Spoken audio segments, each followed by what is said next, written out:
Salam sejahtera buat kita semua. Kami dari kelompok 5 mata kuliah Matematika Ekonomi dari kelas PSPMA 2020 akan menjelaskan tentang fungsi nonlinear. Namun sebelum kami masuk ke dalam materi fungsi nonlinear, kami akan memperkenalkan diri kami, yaitu yang pertama Dinda Angela dengan NIM 4203111004, yang kedua Faisal Fadli Lubis dengan NIM 4203311029, yang ketiga Febri Simbolon dengan NIM 4201111004, yang keempat Indah Stefani Tambunan dengan NIM 4203111001, dan yang terakhir Vina Amelia Tobing dengan NIM 4203311026. Baiklah, kita masuk ke materi. Yang pertama tentang pengertian fungsi nonlinear. Fungsi nonlinear merupakan model yang tidak kalah pentingnya dibandingkan dengan fungsi linear dalam penerapan ekonomi, karena sebagian dari model ekonomi linear yang ada sesungguhnya merupakan linearisasi dari model non-linear. Ada 4 macam bentuk fungsi nonlinear yang paling sering dijumpai dalam analisis ekonomi, yaitu yang pertama fungsi kuadrat, yang kedua fungsi kubik, yang ketiga fungsi permintaan, yang keempat fungsi penawaran, dan yang kelima keseimbangan pasar. Di antara kelima fungsi yang telah saya bacakan tadi, yang paling sering digunakan adalah fungsi kuadrat. Tapi meskipun demikian, kami akan menjelaskan fungsi satu persatu. Untuk menjelaskannya, kami serahkan ke teman kami.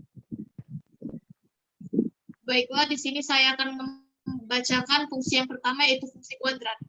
Fungsi kuadrat dengan satu variabel bebas adalah fungsi polinomial tingkat 2. Bentuk umum dari fungsi kuadrat yaitu Y sama dengan Fx sama dengan Ax kuadrat ditambah Bx ditambah C, di mana Y adalah variabel terikat dan X adalah variabel bebas.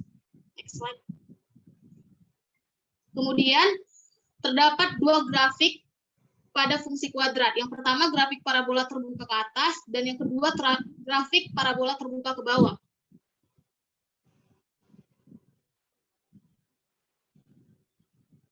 Adapun rumus koordinat titik puncak parabola yaitu titik puncak sama dengan min B per 2A, min B kuadrat dikurang 4AC per 4A.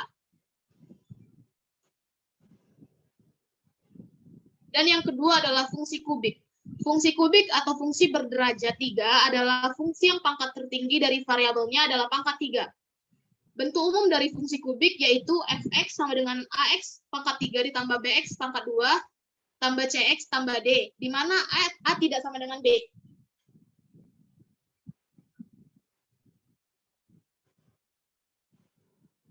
Dari fungsi kubik, kita dapat menentukan akar-akarnya dengan mengubahnya ke dalam bentuk persamaan kubik. Misal, Fx sama dengan X pangkat 3 dikurang 3X kuadrat dikurang 7X tambah 21.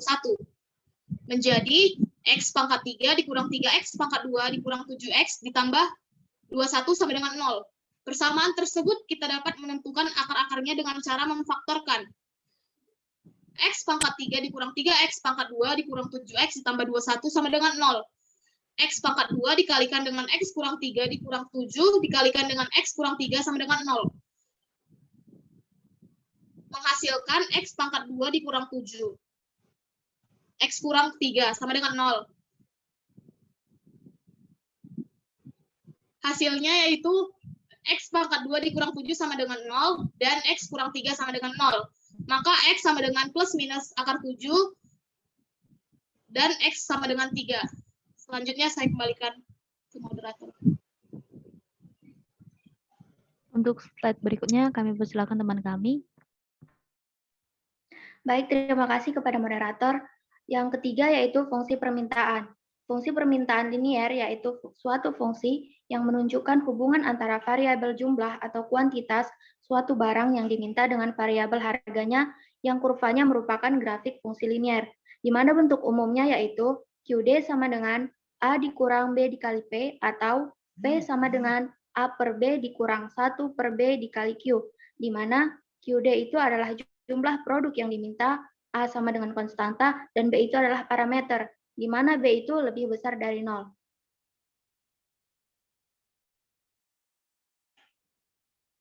Yang keempat yaitu fungsi penawaran. Bentuk umumnya QS sama dengan A ditambah B dikali P atau P sama dengan A per B ditambah 1 per B dikali Q, di mana QS adalah jumlah produk yang ditawarkan, A sama dengan konstanta, P sama dengan harga barang per unit, B sama dengan parameter, di mana B itu lebih besar dari 0. Yang kelima, fungsi keseimbangan pasar. Keseimbangan pasar terjadi apabila jumlah barang yang diminta sama dengan jumlah barang yang ditawarkan, dan harga barang yang diminta sama dengan harga barang yang ditawarkan. Bentuk umumnya dapat kita lihat seperti yang tertera pada gambar, di mana QD sama dengan jumlah permintaan, QS sama dengan jumlah penawaran, E sama dengan titik keseimbangan, PA sama dengan harga keseimbangan, dan QA sama dengan jumlah keseimbangan.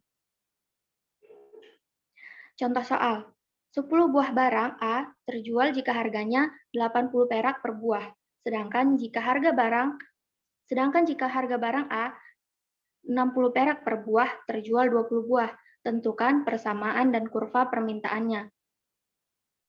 Penyelesaiannya, Q1 sama dengan 10, Q2 sama dengan 20, P1 sama dengan 80, P2 sama dengan 60. Kita menggunakan rumus persamaan garis melalui dua titik. Y dikurang Y1 sama dengan Y2 dikurang Y1 per X2 dikurang X1 dikali X dikurang X1. P dikurang P1 sama dengan P2 dikurang P1 per Q2 dikurang Q1 dikali Q dikurang Q1. P dikurang 80 sama dengan 60 per 80 per 20 per 10 dikali Q dikurang 10. P dikurang 80 sama dengan min 2Q ditambah 20. 2Q sama dengan 100 dikurang P. Jika P sama dengan 0, maka 2Q itu sama dengan 100 dikurang P. Q sama dengan 50, sehingga titik A itu 50,0. Sedangkan jika Q sama dengan 0, maka 0 sama dengan 100 dikurang P sama dengan 100, sehingga titik A itu 0,100. Selanjutnya saya kembalikan kepada moderator.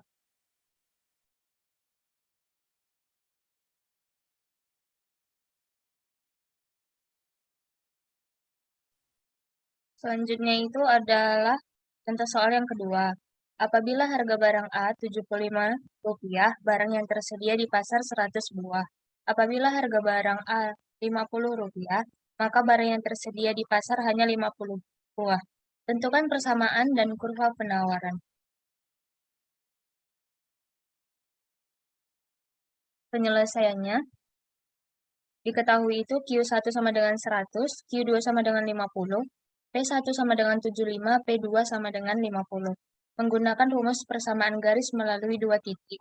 Ini ada gambar grafiknya, dan persamaannya itu sama dengan Y kurang Y1 sama dengan Y2 kurang Y1 per X2 kurang X1 dikali X kurang X1. P dikurang P1 sama dengan P2 kurang P1 per Q2 kurang Q1 dikali Q dikurang Q1. Kita masukkan yang diketahui. P dikurang 75 sama dengan 50 dikurang 75 per 50 dikurang 100 dikali Q dikurang 100. Jadi P kurang 75 sama dengan setengah Q dikurang 50. P kurang 75 sama dengan